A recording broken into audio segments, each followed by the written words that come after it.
Major focus of our conversations at the summit was the need for other NATO members to take up the burden of the defense of Europe, and that included the financial burden. As you know, it was 2%, and we got it up to 5%. And they said, a couple of them came up to me, one in particular said, "Sir, we've been trying to get it up to 3% for 20 years, and we haven't been able, and you got it up to 5%.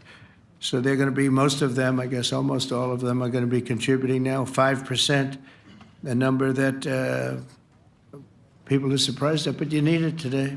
The United States accounts for 2/3 of all NATO defense spending, and since I began pushing for additional commitments in 2017, believe it or not, our allies have increased spending by $700 billion.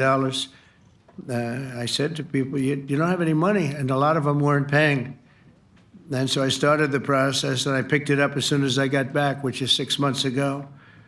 And following my election last November, almost all have accelerated plans to reach the 2%, 3%, 4%, and then ultimately, very quickly, 5%. And all of this is going to be done very quickly, almost immediately. You probably know this as well as I do. I'm sure they've been talking about it. It's really been a big focus. In a very historic milestone this week, the NATO allies committed to dramatically increase their defense spending to that 5% of GDP, something that no one really thought possible. And they said, "You did it, sir, you did it." Well, I don't know if I did it, but I think I did. This will be known as the Hague defense commitment, which is pretty good, pretty appropriate. When the allies reach this number, it will add more than $1 trillion a year. Think of that, $1 trillion per year to our common defense. And this is a monument really to victory, but it's a monumental win for the United States, because we were carrying much more than our fair share. It was quite unfair, actually. But this is a big win for Europe and for actually Western civilization.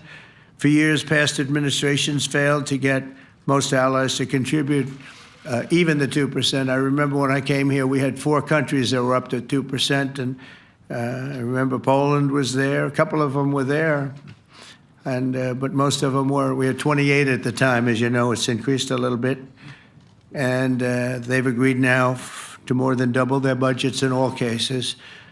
And Europe stepping up to take more responsibility for its security will help prevent future disasters like the horrible situation with Russia and Ukraine.